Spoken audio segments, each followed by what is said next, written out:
Hello दोस्तों, physics bye विमल channel पे स्वागत है। पढ़ते हैं वैद्युत आवेश तथा क्षेत्र पाठ का। ये तीसरा वीडियो होगा न्यूमेरिकल का और शायद ये लास्ट भी हो जाएगा। कोशिश यही है कि जो जो इम्पोर्टेंट इसमें क्वेश्चन है हम इसमें ख़त्म करें, ठीक है। और आपके एग्ज़ाम के लिए ये कारगर साबित होगा, तो ध्यान से पढ़िएगा। आपके एग्ज़ाम में ज़रूर इसमें से क्वेश्चन आएंगे। तो चलिए, तो 10 क्वेश्चन तक हो। 11 नंबर के सवाल स्क्रीन पे आ रही है, उसको देखिएगा। एक अल्फा कण 15 × 10⁴ न्यूटन प्रति कूलाम के वैद्युत क्षेत्र में स्थित है, उस पर वैद्युत बल की गणना करनी है, ठीक है। तो जो जो दिया गया हो पहले उसको हम नोट करते हैं। तो अल्फा कण 15.4 न्यूटन प्रति कूलाम के वैद्युत क्षेत्र, तो वैद्युत क्षेत्र जो दिया गया है, वैद्युत क्षेत्र को हम किससे प्रदर्शित करते हैं? ई से। तो लिख लेते हैं वैद्युत क्षेत्र ई बराबर कितना दे रखा है? वैद्युत क्षेत्र बराबर है 15 × 10⁴ 15 × 10⁴ न्यूटन प्रति कूलाम, ये दिया गया है। फिर अगली बार में क्या बोल रहा है? वैद्युत क्षेत्र में स्थित है, उस पर वैद्युत बल की गणना करनी है, ठीक है। चलो ठीक है, अल्फा कण पर आवेश पहले निकाल लेते हैं, ठीक है। तो उस पर हमें क्या ज्ञात करना है? वैद्युत बल। तो अल्फा कण पर आवेश अगर निकालें तो अल्फा कण पर जो आवेश होता है इलेक्ट्रॉन का 2 गुना होता है, 2 इलेक्ट्रॉन के बराबर होता है। यानी कि इसको हम लिख सकते हैं 2 × 1.6 × 10⁻−19 कूलाम। और इसको 16 दूना 32 यानी 3.2 × 10⁻−19 कूलाम लिख सकते हैं। यानी ये आवेश है, ठीक है। अल्फा कण पर आवेश दिया गया है। फिर बोल रहा है हमें गणना क्या करना है? तो वैद्युत बल की गणना करना है, उस पर वैद्युत बल की गणना है। यानी वैद्युत बल बोले तो F का मान, वैद्युत बल F की गणना करनी है, ठीक है। चलिए, E बराबर F/Q होता है। E बराबर F/Q होता है, हमें F का मान ज्ञात करना है। तो F बराबर हो जाएगा E × Q हो जाएगा। F बराबर E × Q। चलिए, F बराबर ज्ञात करना है, तो F बराबर E का मान कितना दिया है? 15 × 10⁴ Q का मान हमें पता ही है 3.2 × 10⁻−19। फिर F बराबर 15 दूना 30, 3 बचेगा, 15 × 45, 45 3 48, एक अंक के बाद दशमलव, तो हम भी दशमलव लगा देंगे, गुणे 10⁻−19, 10⁻+4, -19 में से +4 घटेगा तो मिलेगा कितना?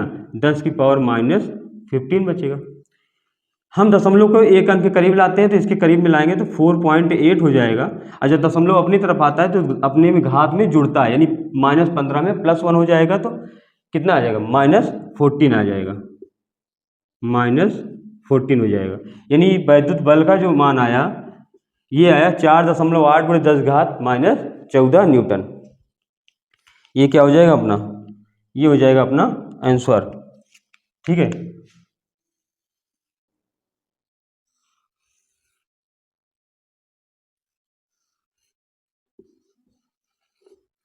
चार दशमलव आठ देखा मैंने 14 मीटर। तो पहले जो दिया गया पहले उसको नोट किया जाता है। वैद्युत क्षेत्र का मान दिया है, आवेश यानी अल्फा कण पे होते हैं 2 इलेक्ट्रॉन के बराबर। वैद्युत बल F का मान ज्ञात करना है। वैद्युत क्षेत्र फार्मूला पढ़े ही, ये बराबर F/Q, यानी F का मान ज्ञात करना होगा तो E और Q का गुणा हो जाएगा। 15 और 3.2 का गुणा किए इतना आया, 10⁴ में से -19 घटाए तो -15 आया। दशमलव को अपनी ओर लाते हैं तो उसकी घात में क्या करते हैं? प्लस करते हैं, और प्लस किए -15 में तो -14 न्यूटन आया, यानी 4.8 × 10⁻−14 न्यूटन, ठीक है। नोट करिएगा, इसके बाद पढ़ते हैं। चलिए, 12 नंबर की सवाल होगी अपनी। 12 नंबर सवाल में है, पढ़ते हैं, आप स्क्रीन में देखिएगा। हीलियम नाभिक के कारण एक एंगस्ट्रॉन की दूरी पर वैद्युत क्षेत्र की तीव्रता की गणना करनी है। चलिए,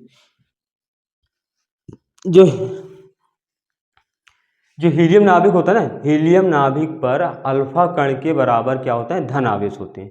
हीलियम नाभिक पर अल्फा कण के बराबर धन आवेश होते हैं। हीलियम नाभिक में अल्फा कण पर आवेश निकालेंगे तो 2 इलेक्ट्रॉनों के बराबर, ये 2 × E करेंगे, 2 × 1.6 × 10⁻−19 यानी 16 दूना 32 करेंगे तो आएगा 1 10⁻−19 कूलम आएगा, ठीक है। इनके बीच की दूरी दे रखा है, एक एंगस्ट्रॉन, यानी इसको लिख सकते हैं 10⁻−10 मीटर। तो वैद्युत क्षेत्र की तीव्रता E बराबर, फार्मूला होता है जानते हैं सब लोग, E बराबर होता है 1/4πε0 Q/r², ना बिंदु आवेश का वैद्युत क्षेत्र की तीव्रता।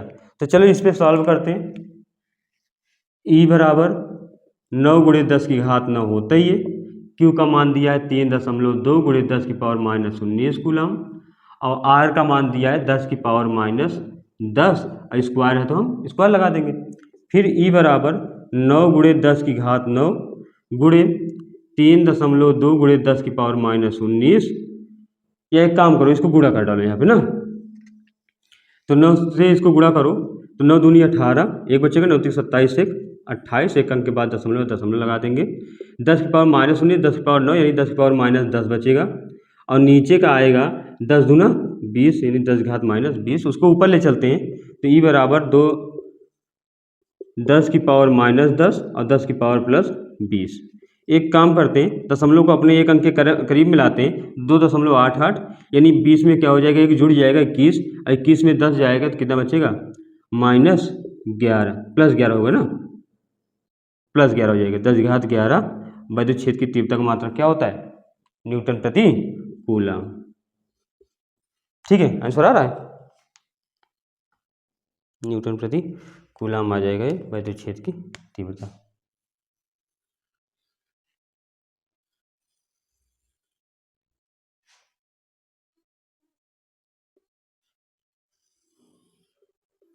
ये आंसर हो जाएगा। E बराबर 2.88 × 10⁻11 न्यूटन प्रति कूलम। ठीक है, नोट करिएगा। पढ़ते हैं इसके बाद 13 नंबर सवाल। ठीक है, 13 नंबर की सवाल है, स्क्रीन पे देखिएगा, क्वेश्चन पढ़ रहे हैं। ठीक है, एक बिंदु आवेश से 1 मीटर की दूरी पर उत्पन्न वैद्युत क्षेत्र की तीव्रता 450 न्यूटन प्रति कूलम है। वैद्युत आवेश का मान ज्ञात करना है। एक बिंदु आवेश से 1 मीटर की दूरी पर, जो दूरी दे रखा है, नोट करेंगे, दूरी दे रखा है 1 मीटर, दूरी यानी R बराबर दे रखा है 1 मीटर, 1 मीटर की दूरी पर।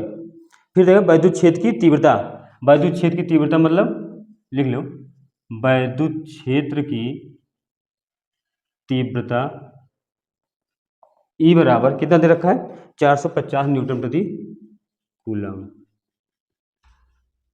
450 न्यूटन प्रति कूलम।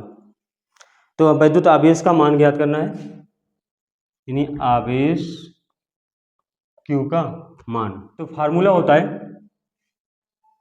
E बराबर 1/4πε0 Q/r², ये होता है। तो E का तो मान दिया है कितना, 450, इसका मान 9 × 10⁻9 होता ही है, गुणे Q का मान हमें चाहिए, R का मान दिया है 1, और 1 का लगा देते हैं स्क्वायर। ठीक है, अगली बार में करते हैं, तो एक काम करते हैं, Q का तो मान निकालना ही है, ये वाली चीज़ें हम भेज देते हैं, कहाँ नीचे चली जाएंगी। तो 450 के नीचे जाएगा 9 × 10⁻9, 9 पचे 45, 9 पचे 45, यानी Q बराबर 50 ऊपर बचा, 10⁻9 ऊपर जाएगा तो -9 हो जाएगा। यानी इसको लिखना चाहे तो 5.0, यानी एक अंक के बगल में दशमलव आएगा तो इसमें +1 होगा, और +1 होगा तो -1 से +1 घटेगा तो क्या बचेगा, -8। अब आवेश का मात्रा क्या होता है, कूलम। ठीक है, तो अपना आंसर हो जाएगा, अपना आंसर जो आएगा 5.0 × 10⁻8 कूलम आएगा। ठीक है, एक बार नोट करिएगा। पढ़ते हैं इसके बाद 14 नंबर सवाल। हम क्वेश्चन पढ़ रहे हैं, आप स्क्रीन पे देखते रहिएगा।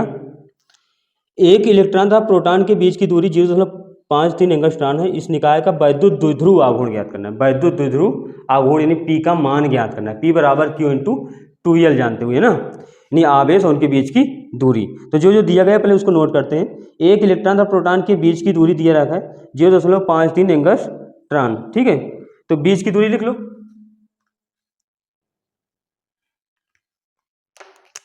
दोनों आवेशों के बीच की दूरी, दोनों आवेशों के बीच की दूरी 0.53 एंगस्ट्रॉन, यानी इसको लिख सकते हैं 0.5 × 10⁻−10 मीटर।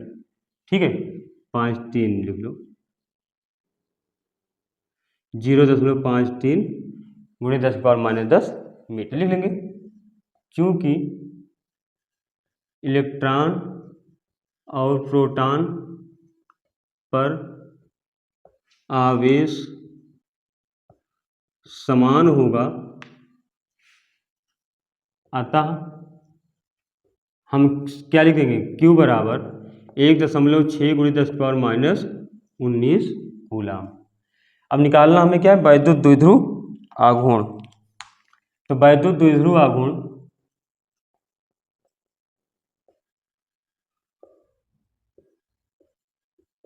Q इंटू L, तो P बराबर आवेश कितना दे रखा है, 1.6 गुणे 10 की पावर -19। ठीक है, अगर ये पढ़े होंगे P बराबर Q इंटू 2L, तो इसको हम 2L भी लिख दें, बीच की दूरी, दिक्कत नहीं है, 2L लिख सकते हो यहाँ पे, लेकिन बीच की दूरी 2L लिखोगे तो 2L पे वही मान रखा जाएगा, यानी 2L का मान कितना है, 0.53 गुणे 10 की पावर -10। तो P बराबर गुणा कर डालो, 16×3 = 48, 4 बचेगा, 16×5 = 80, 4 84, 8 बचेगा, तो 8 लिख लो यहाँ पे। तो 1 2 और 3 अंक के बाद लगा देंगे तो 0.848 गुणे 19 और 10 कितना हो जाएंगे, -29 हो जाएगा, और दशमलव के एक अंक के करीब ले जाएंगे तो 8.48 गुणे अपने से दूर जाएगा तो क्या हो जाएगा, यहाँ पे माइनस होता है, 10⁻−30 आ जाएगा, और P बराबर 8.48 गुणे 10 की पावर -30 आ रहा है आंसर। ठीक है, मात्रक होगा कूलाम मीटर।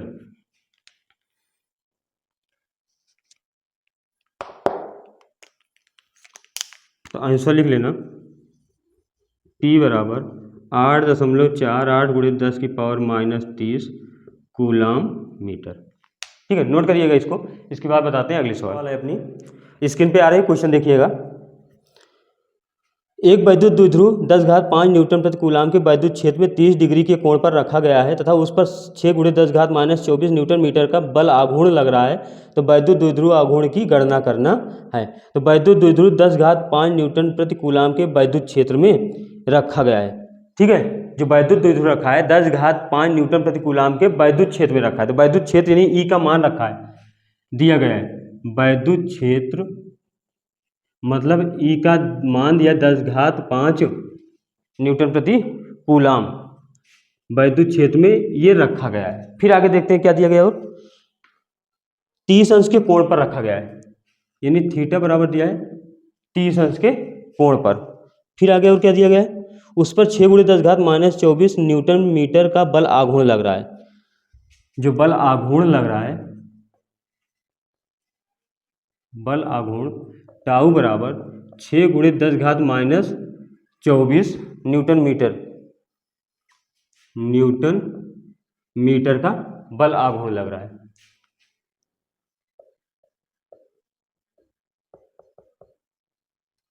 बल आघूर्ण लग रहा है, तो हमें क्या करना है, द्विध्रुव आघूर्ण की गणना करना है। द्विध्रुव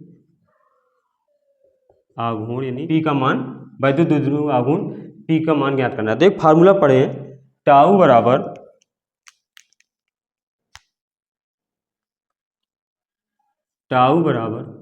PE sin थीटा से। ठीक है, लगा दो, चाहिए होगा तो टाउ बटे में क्या आ जाएगा, E sin थीटा।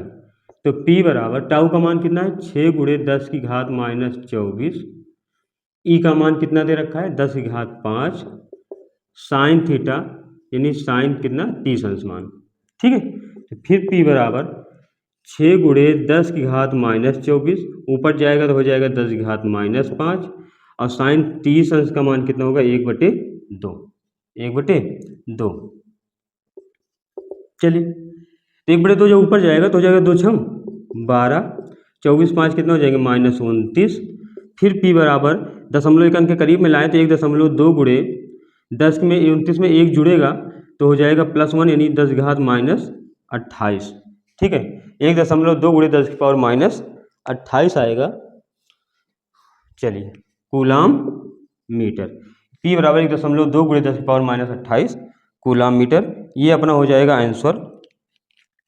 ये हो जाएगा आंसर 1.2 गुणे 10⁻⁻28 कूलाम मीटर। ठीक है, नोट करिएगा। और हाँ, ये तो थी इंपॉर्टेंट सवाल, इसमें 2-4 सवालें और छूट रही होंगी, तो जो हमें नहीं लगता कि वो अपने बोर्ड एग्जाम के अगर हिसाब से देखा जाए तो आएंगी। अब फिर भी अगर उन सवालों को भी अगर समझना है तो एक बार कमेंट में बताइएगा, उन सवालों को भी बताएंगे। ठीक है, बाकी की इस चैप्टर की सवालें हमें पूरी हो गई इसमें, अगर बताएंगे तो कुमार मित्तल से भी सवालें बताएंगे। ठीक है, और आपके एग्जाम के दृष्टिकोण से अगर देखा जाए तो इम्पॉर्टेंट सवाल थी, हमने हर तरह के सवालों को हम इसमें उठाया है। ठीक है, तो आई होप ये समझ में आया होगा आप लोगों के। तो अपने दोस्तों के पास शेयर करिएगा, लाइक करिए और सब्सक्राइब भी करिएगा। ठीक है।